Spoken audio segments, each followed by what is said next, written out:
اچھا، محمد صاحب نواب شاہ سے پوچھ رہے ہیں کہ اسلام میں جو کم کھانے کا حکم ہے اس کا کیا مطلب ہے؟ بعض لوگوں کے لیے ایک روٹی بھی کافی ہوتی ہے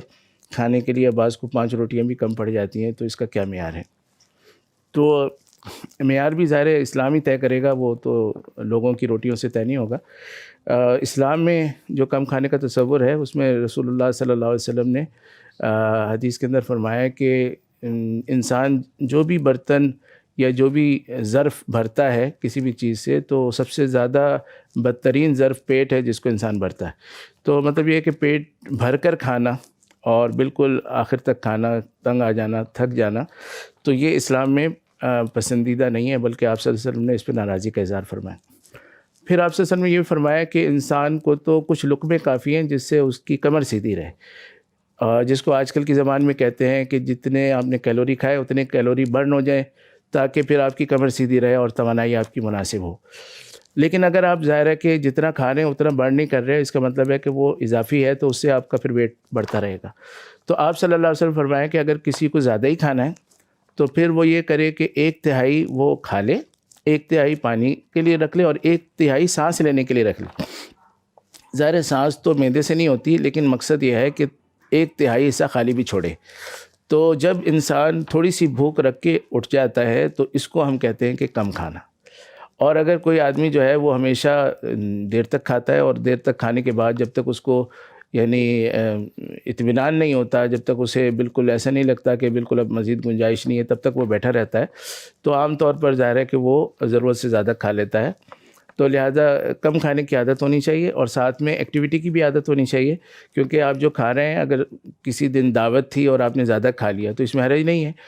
ایسے بھی واقعات ہیں حدیث کے اندر کہ رسول اللہ صلی اللہ علیہ وسلم نے ابو ہریرہ رضی اللہ تعالیٰ عنہ کو دودھ پلایا، پھر انہوں نے کہا کہ بس ہو گیا، تو آپ سے کہا اور پیو،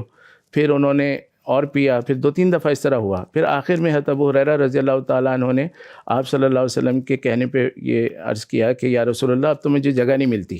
یعنی اب میرا پیٹ بالکل بھر گیا۔ تو کبھی کبھی دعوت کی وجہ سے یا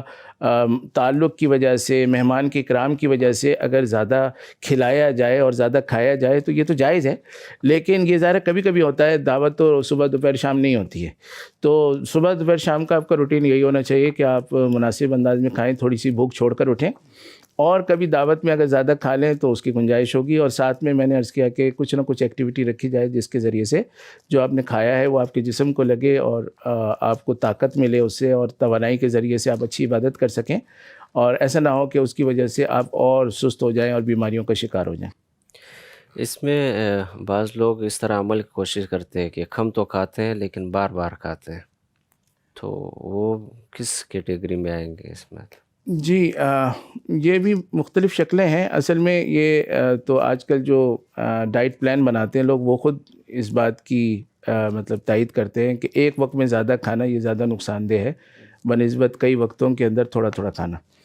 تو لیکن پھر وہ تھوڑے کا مطلب بھی پھر وہ انہی سے پوچھا جائے نا جو بتاتے ہیں اس طرح، تو ان کے تو پیالے اتنے چھوٹے ہوتے ہیں جس میں ہمارا نوالے بھی نہیں آتے،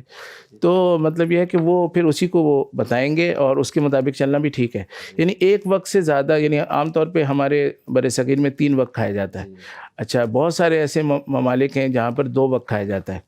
ٹھیک ہے نا، اور اگر 2 وقت کھایا جائے تو کیونکہ اس میں وقفہ زیادہ ہو جاتا ہے، تو عام طور پر جیسے رمضان میں ہم دیکھتے ہیں کہ رمضان میں ہم زیادہ بھی کھا لیتے ہیں لیکن بالآخر اگلے دن تک نارمل ہو جاتے ہیں۔ تو اگر کوئی وقفے اس درجے کے ہیں پھر تو ظاہر ہے کہ 2 وقت کا کھانا، زیادہ کھانا بھی گنجائش کر سکتا ہے،